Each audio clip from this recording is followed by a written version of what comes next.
بسم اللہ الرحمن الرحیم۔ شروع اللہ کے نام سے جو بڑا مہربان نہایت رحم والا ہے۔ عزیز طلباء و طالبات، اس اردو آن لائن تدریس میں آپ تمام کا خیر مقدم ہے۔ امید ہے آپ تمام خیر و عافیت سے ہوگے۔ آج ہم آپ کی درسی کتاب کی نعت نمبر 16 جس کا عنوان ہے جلوہ آرائی خیال کہاں ہے کا مطالعہ شروع کرنے جا رہے ہیں۔ تو آئیے سب سے پہلے شاعر کا تعارف دیکھ لیتے ہیں کہ اس نعت کے شاعر کا نام امین صدیقی ہے۔ امین صدیقی مالیگاؤں جیسے مردم خیز خطے میں عیسوی سن 1954 میں پیدا ہوئے۔ سخن سرائی کو اپنے خاندان سے وراثت میں پایا۔ مالیگاؤں کے ماحول نے پروان چڑھایا۔ دوستوں کی صحبتوں نے ایک کہنا مشق با کمال استاد فن کی حیثیت سے روشناس کرایا۔ جناب اطہر الخیری صاحب کی شاگردی اختیار کی۔ امین صدیقی کی تصنیفات میں محسن تنزل ابلاغ جیسے گراں قدر مجموعہ کلام ہیں۔ آپ طویل عرصے سے بستر علالت پر ہے، لہٰذا بہت سا کلام ان کی تحویل میں ہو سکتا ہے۔ ابھی تازہ مجموعہ کلام برگ زبان منظر عام پر آیا ہے جو ان کی فنکارانہ صلاحیتوں کو اجاگر کرتا ہے۔ ان کی تخلیقی سفر لگ بھگ 50 برسوں پر محیط ہے۔ معاشرہ جن حالات و حوادث کی زد میں ہے، ان کی شاعری اسی کے درد و کرب سے پیدا ہوتی ہے۔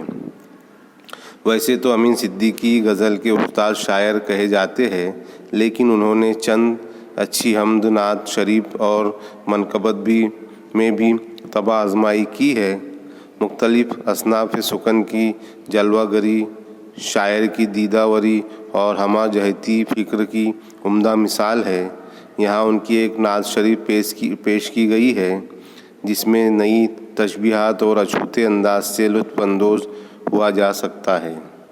تو یہ شاعر کا تعارف تھا۔ آئیے اب ہم غزل کا مطالعہ شروع کرتے ہیں۔ اے لالۂ صحرائی ہم تیرے تمنائی، عطر ہے معطر ہے تو پیکر رعنائی، تیرے رخ زیبا پر شبنم کے جو قطرے ہے، آیات مقدس ہے پاکیزہ صحیفے ہے، خوشبو سے تیری مہکے ہاں خار مغیلہ بھی، خوشبو سے تیری مہکے ہاں خار مغیلہ بھی، تو ایک تبسم سے ناسور سے زخموں کی کرتا ہے مسیحی، ناسور سے زخموں کی کرتا ہے مسیحی، اور تتلی تیرے پاکیزہ رس پی کے سنورتی ہے، تتلی تیرے پاکیزہ رس پی کے سنورتی ہے،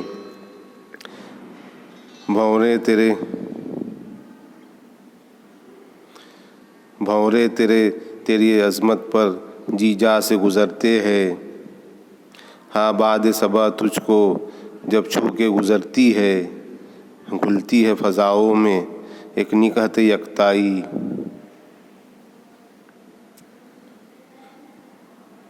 تو صحرا سرابوں میں چشمہ حقیقت کا ہے، تو صحرا سرابوں میں چشمہ ہے حقیقت کا، تو شب کی سیاہی میں ہے نور ہدایت کا، حیرت زدہ دنیا ہے ایک تیرے توسط سے، صحرا کے ببولوں نے مخمل کی ردا پائی، جب وقت کی باہوں میں کچھ شعلے بھڑکتے ہیں، جب دھوپ تمازت سے کچھ چہرے جھلستے ہیں، آنکھوں میں سماتا ہے تو بن کے شکیبائی، اے لالۂ صحرائی ہم تیرے تمنائی۔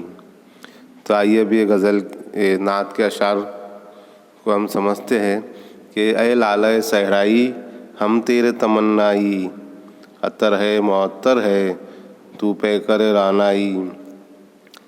ظاہر سی بات ہے یہاں نعت شریف جو ہے تو آپ کو پتہ ہی کہ نعت جو ہوتی ہے جس میں آپ صلی اللہ علیہ وسلم کی خوبیاں صفتیں بیان کی گئی ہے، تو یہاں پر بھی شاعر نے لالۂ صحرائی کہہ کر آپ صلی اللہ علیہ وسلم کو مخاطب کیا ہے کہ صحرا کی جو لالی ہے، جو ریگستان کی لالی سے آپ صلی اللہ علیہ وسلم کو مخاطب کہتے ہوئے کہا ہے کہ آپ صلی اللہ علیہ وسلم جو بہت ہی زیادہ عطر یعنی کہ پاک معطر یعنی خوشبو والے خوشبودار آپ کے پسینے میں سے بھی خوشبو آتی تھی، اور آپ تو ایک پیکر رانائی.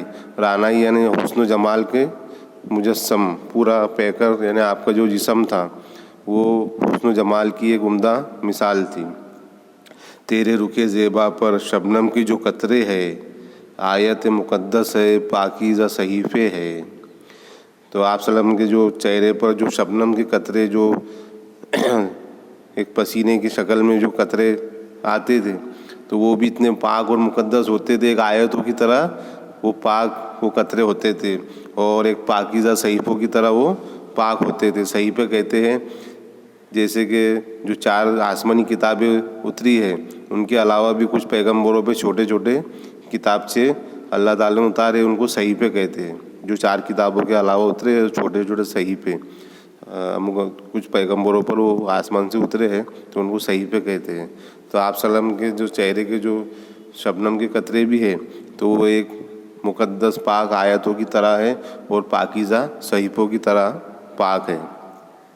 خوشبو سے تیری مہکے ہاں خار مغیلہ بھی، تو ایک تبسم سے ناسور سے زخموں کی کرتا ہے مسیحائی.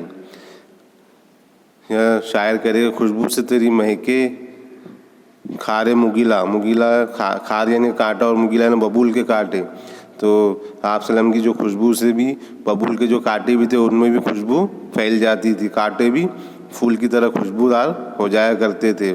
اور آپ صلی اللہ علیہ وسلم کی ایک مسکراہٹ سے ناسور سے زخموں، جو زخم کبھی نہیں بھرتا، ایسے ناسور سے زخموں کی بھی جو آپ صلی اللہ علیہ وسلم ایک تبسم سے مسیحائی کر دیتے تھے، یعنی اس کا علاج کر دیا کرتے تھے.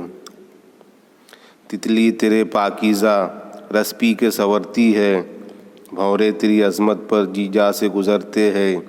ہاں باد صبا تجھ کو جب چھو کے گزرتی ہے، گھلتی ہے فضاؤں میں ایک نکھت یکتا ہی. تو یہاں شاعر کہہ رہا ہے کہ تتلی تیرے پاکیزہ رس پی کے سنورتی ہے، اور بھونرے بھی تیری عظمت پر یعنی آپ صلی اللہ علیہ وسلم کی عظمت پر جی جان سے گزرتے ہیں. اور باد صبا جو ہے، جو صبح کی خوشبودار ہوا، تازی ٹھنڈی ہوا ہے، وہ بھی جب آپ صلی اللہ علیہ وسلم چھو کر گزرتی ہے تو وہ پوری فضاؤں میں گھل جاتی ہے، اور پوری فضاؤں میں وہ نکھت یعنی کہ مہکتی ہے. مہک اپنی جو پھولوں کی جو نکھت کہتے ہیں پھولوں کی خوشبو کو. تو جو صبح کی ٹھنڈی ہوا بھی جب آپ صلی اللہ علیہ وسلم کو چھو کر گزرتی ہے تو پوری فضا میں وہ خوشبو پھیلا دیتی ہے. تو صحرا سرابوں میں چشمہ حقیقت کا، تو شب کی سیاہی میں ہے نور ہدایت کا. حیرت زدہ دنیا ہے ایک تیرے توسط سے. تو شاعر کہہ رہے ہیں کہ تو صحرا جو کہتے ہیں ریگستان کی جو صحرا میں، صحرا کا جو سراب ہے اس میں آپ صلی اللہ علیہ وسلم ایک چشمے کا کام ہے، پانی کے چشمے کا کام کرتے. یعنی جو سراب جو ہوتا ہے، جو ریگستان کے علاقے میں چاند یا سورج کی روشنی سے کسی کو دور سے ایسا دکھائی دیتا ہے کہ وہاں پانی کا چشمہ ہے، لیکن جب قریب پہنچتے ہیں تو وہ ریگستان ہوتا ہے، وہاں ریتی ہوتی ہے، انسان دھوکہ کھا لیتا ہے. تو ایسی ریگستانی علاقوں میں آپ صلی اللہ علیہ وسلم کا ایک چشمے کی طرح کام کرتے ہیں. اور تو شب کی سیاہی میں ہے نور ہدایت کا. اور آپ صلی اللہ علیہ وسلم جو رات کی جو تاریکی ہے، رات کی جو سیاہی ہے، اس میں آپ صلی اللہ علیہ وسلم ایک ہدایت کا نور لے کر آئے ہیں. یعنی جو گناہوں کے عرب میں جو گناہ ہوتے تھے تو وہاں پر آپ صلی اللہ علیہ وسلم ایک ہدایت کا نور لے کے آئے اور پوری دنیا کے لیے رحمت اللہ عالمین بنے. حیرت زدہ دنیا ہے ایک تیرے توسط سے. اور تیرے آپ صلی اللہ علیہ وسلم کے وسیلے سے آپ صلی اللہ علیہ وسلم جب دنیا میں آپ لے کر آئے تو پوری دنیا حیرت زدہ ہو گئی. اور صحرا کے ببولوں نے مکمل کی ردا پائی، جب وقت کی باہوں میں کچھ شعلے بھڑکتے ہیں، جب دھوپ تمازت سے کچھ چہرے جھلستے ہیں، آنکھوں میں سماتا ہے تو بن کے شکیبائی، اے لالۂ صحرائی ہم تیرے تمنائی. تو شاعر کہہ رہے کہ جب محبوب جلوہ آرا ہوئے، یعنی آپ صلی اللہ علیہ وسلم دنیا میں تشریف لائے، تو جو صحرا کے جو ریگستان کے جو کانٹے تھے انہوں نے بھی ایک مکمل کی رضا پالی. اور جو وقت کی باہوں میں جو شعلے بھڑکتے تھے وہ شعلے بھی ایک گلستہ ہو گئے. اور جب دھوپ کی تمازت کہتے گرمی سے، اور دھوپ کی جو گرمی سے جو عرب کے ریگستان میں جو گرمی پڑتی تھی اور وہ گرمی سے جو چہرے جھلس جاتے تھے تو وہ چہروں نے بھی، ان کی آنکھوں میں بھی جب سمایا آپ سلم کی جو جلوہ آرا ہوئے تو ایسا فیضیاب ہو گئے وہ کہ ان کی آنکھوں میں بھی ایک صبر اور سکون آ گیا. شکیبائی یعنی صبر. تو آپ سلم ایک دم صبر لے کر آئے ان کے لیے. اور آخر میں شاعر کہہ رہا ہے لالۂ صحرائی ہم تیرے تمنائی. تو یہ بہت ہی خوبصورت نعت یہاں مکمل ہوتی ہے. انشاءاللہ اگلی ویڈیو میں ایک نئے ٹاپک کے ساتھ حاضر ہوئیں گے. اللہ حافظ.